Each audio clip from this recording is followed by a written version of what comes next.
byiza bakunzi namwe bafana b'ikipe ya Rayon Sport ndabasuje kandi mbifurije ikaze aho ikipe ya Rayon Sport igiye kumanura izindi misile zituruka hirya no hino mu bihugu bitandukanye aho ubu ngubu ibiganiro bya Sharifu ukinira ikipe ya Gor Mahia bigikomeje mu gihe abenshi mwari muzi yuko byahagaritswe ariko ubu ngubu biracyakomeje. Ikipe ya Rayon Sport kandi ikaba iri mu biganiro n'abakinnyi babiri baboneka mu kipe ya APR FC ndetse banakinira Amavubi by'umwihariko harimo uwo bakunze kwita Niyomugabo ndetse na Korode ubu ngubu bakaba bari mu biganiro n'ikipe ya Rayon Sport. Ese urabyumva ute kuba aba bakinnyi bashobora kwinjira mu kipe ya Rayon Sport?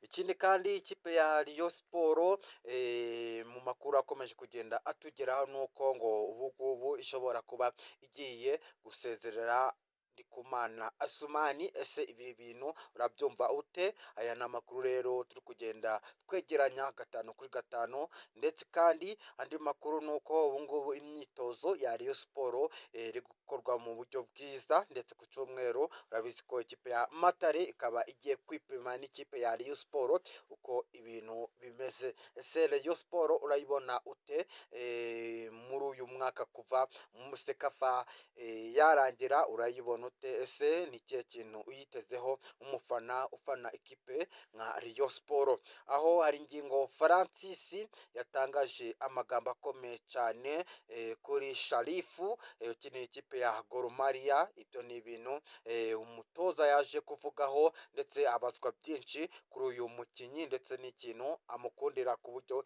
ikipe ya Rayon Sport imusinyishije ibintu byaba ari byiza.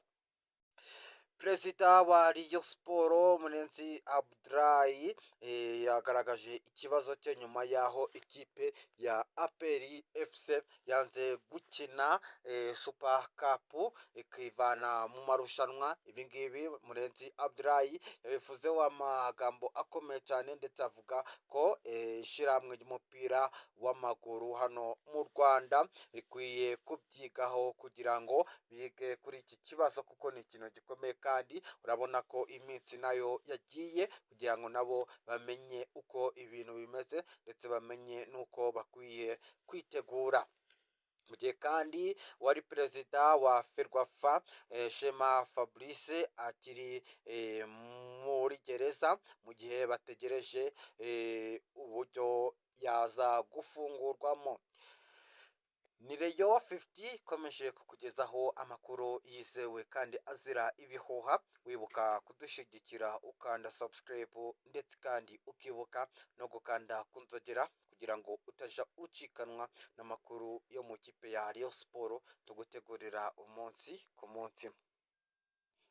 Ikipe ya Rayon Sport ikomeje kugenda ikubita ahababaza nyuma y'uko twaye Sekafa Kagame Cup umujyi wose ugatitira, aho ubu ngubu iri gushaka igikura nkota gituruka mu gihugu cya Kenya ukinira ikipe ya Gor Mahia. Uyu ni umusore mwiza, ni umusore rwose wazonze amakipe abiri hano mu Rwanda yakinnye Sekafa Kagame Cup, harimo ikipe ya Rayon Sport igiye kumugura ndetse n'ikipe ya APR FC.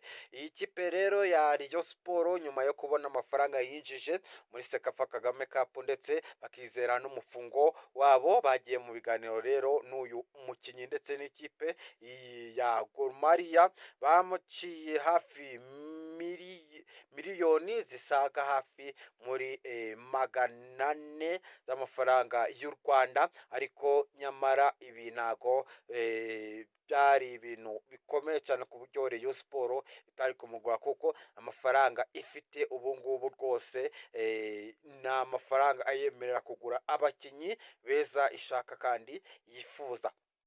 Umukinnyi rero bagiye mu biganiro Rayon Sport yo yari ko byibuze barayica nka miliyoni 50, ariko isanga ari nkeya. Ibiganiro bimara nkaho bihagaze, ariko amakuru yatugezeho nuko ubu ngubu bongeye gusubirayo kugira ngo babashe kuba bumvikana ndetse n'ibiciro nabyo babihanandure, ubundi umukinnyi bamugure nawe yinjire mu bandi, yinjire mu kipe y'ubururu n'umweru bukomeje kuganza mu kirere hano mu gihugu cy'u Rwanda ndetse no hanze.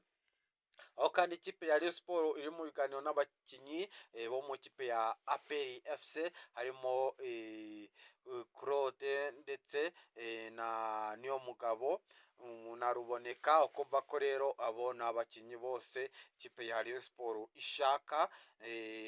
ishaka ko ikipe ya Rayon ari ikipe ikomera, dore ko aba bakinnyi bo muri APR ni abakinnyi basanzwe bakinira igihugu cy'u Rwanda Amavubi. Ukumva ko rero Rayon Sports yaba iganjije ubundi ikikomeza n'ibikombe ikagenda byegeranya, dore ko ubu ngubu ifite intego ikomeye cyane yo kugira ngo ibikombe byose izabyiharire by'uyu mwaka wose. Ishaka ko bigomba kuzinjira mu nzove, ndetse n'igikombe kirusha ibindi byose agaciro hano mu Rwanda nacyo kikabasha kwinjira mu kipe ya Rayon Sports. Aho Ndikumana Asumani ari mu biganiro byo kuba yatandukana n'ikipe, dore ko bo batamwifuza, ariko Asumani we akavuga ko agikeneye kuguma muri Rayon Sports kuko niyo kipe yonyine yabonye akunda, niyo kipe yonyine kugeza ubu ngubu yiyumvamo ndetse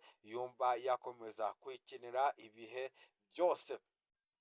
Aho kandi hari ingingo Francis umutoza wa Rayon Sports yatangaje amagambo akomeye cyane kuri uyu mukinnyi Sharifu. Yabajijwe ese uyu mukinnyi ni cyo kintu umukundira, bivuze ko uriya mukinnyi Sharifu ibintu akora ni ibintu asanzwe azi, ni ibintu kandi ko kubona ko aba afite umuvuduko udasanzwe, ni umuntu udakunda kwihererana umupira ngo aba ari we utsinda wenyine ngo cyangwa se aba ari we uwiharirana, yumva ko yaha n'abandi nabo bakagerageza amahirwe yabo. Kuva ko rero uyu ni umukinnyi mwiza wafasha Rayon Sports kugera ahantu heza, kandi nk'uko mubizi ko Rayon Sports uyu mwaka ishaka kuzagera ku rundi rwego rwiza rushimishije, ku buryo buri mufana wese aho azaja arabari azaja aravuga ngo mfite Rayon Sports nkunda 100% kandi nemera neza cyane.